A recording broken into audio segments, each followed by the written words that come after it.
sebuah monumen batu yang telah menyaksikan darah, kejayaan, dan pengkhianatan selama berabad-abad. Ini bukan sekedar benteng pertahanan biasa. Benteng Rotterdam menyimpan rahasia terdalam tentang runtuhnya sebuah imperium maritim terbesar di Nusantara. Saya Anissa dan Fadilope, dan hari ini kita akan menembus dinding-dinding tebal ini melangkah mundur ke masa lalu.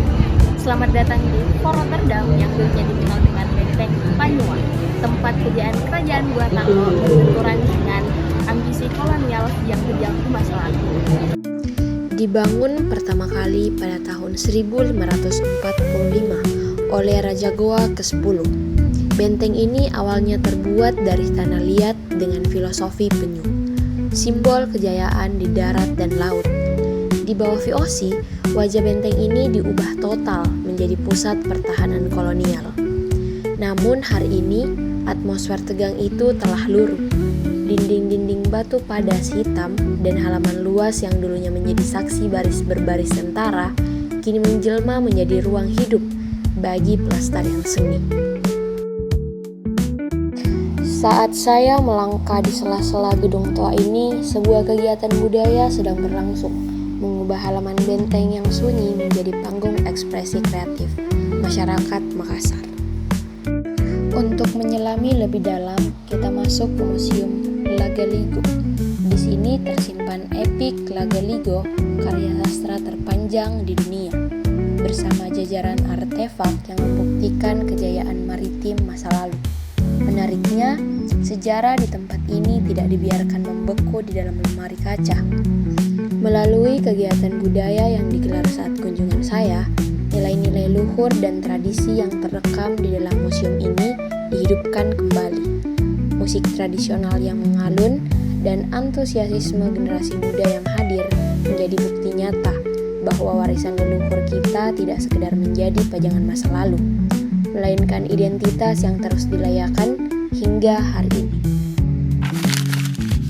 Dari riuhnya kegiatan di luar, investigasi membawa kita ke sudut paling sunyi, sel pengasingan Pangeran Diponegoro sejak tahun 1833. Selama 22 tahun, tembok tebal ini menjadi saksi keteguhan hati sang pangeran yang tak pernah tunduk pada penjajahan. Ada benang merah yang kuat antara kesunyian sel ini dengan kegembiraan festival budaya di luar sana.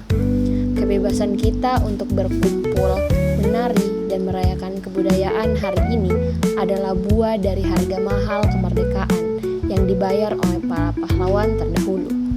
Kegiatan budaya di benteng ini bukan sekedar hiburan, melainkan cara kita merawat api semangat dan menghormati perjuangan yang pernah mendekam di sel sempit ini.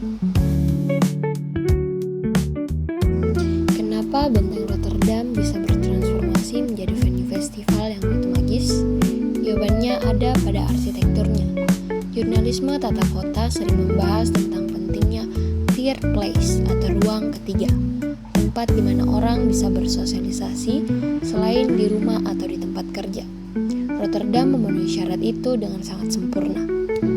Halaman tengah benteng yang luas dan dikelilingi oleh bangunan berarsitektur Eropa klasik menciptakan efek akustik dan visual yang unik. Ketika sebuah panggung musik didirikan di tengah sini, bangunan-bangunan tua di sekelilingnya bertindak seperti dinding auditorium. Suara musik bergema dengan karakter yang khas, sementara lampu-lampu sorot festival memantul di dinding bergaya kolonial, menciptakan kontras visual yang luar indah antara masa lalu dan masa kini. Bukan cuma konser musik skala besar seperti Rock in Celebes atau festival literasi internasional seperti Makassar International Writing Festival yang betah di sini. Acara-acara komunitas kecil pun mendapatkan tempatnya, mulai dari pameran seni rupa kontemporer, kreatif market yang menjual produk lokal, hingga pemutaran film independen di bawah langit malam. Rotterdam punya elastisitas ruang yang luar biasa. Dia bisa menjadi sangat megah untuk ribuan penonton, tapi juga bisa terlihat sangat intim untuk diskusi buku yang tenang. Jika kita melihat sisi yang lebih luas, dampak ekonomi kreatif, sebuah festival di Benteng Rotterdam Rotterdam bukan cuma menghibur mata dan telinga, tapi juga menghidupkan dapur banyak orang. Ketika gerbang benteng dibuka untuk festival, ekosistem ekonomi kreatif langsung berputar kencang. Anak-anak muda pemilik brand lokal, kreator konten, fotografer, pelaku kuliner, hingga penyedia jasa panggung dan tata lampu mendapatkan panggung mereka di sini. Jurnalisme ekonomi sering mencatat bahwa ruang publik yang aktif adalah stimulus terbaik bagi ekonomi lokal. Rotterdam membuktikan itu. Tempat yang dulu digunakan untuk menimbun logistik perang Belanda kini menjadi tempat di mana pemutaran uang dari industri kreatif terjadi demi kesejahteraan masyarakat lokal. Ini adalah bentuk rekonsiliasi ruang yang paling indah. Kita tidak bisa mengubah sejarah kelam kolonialisme yang pernah terjadi di benteng ini, tapi kita punya kekuatan untuk menentukan mau diapakan ruang ini sekarang.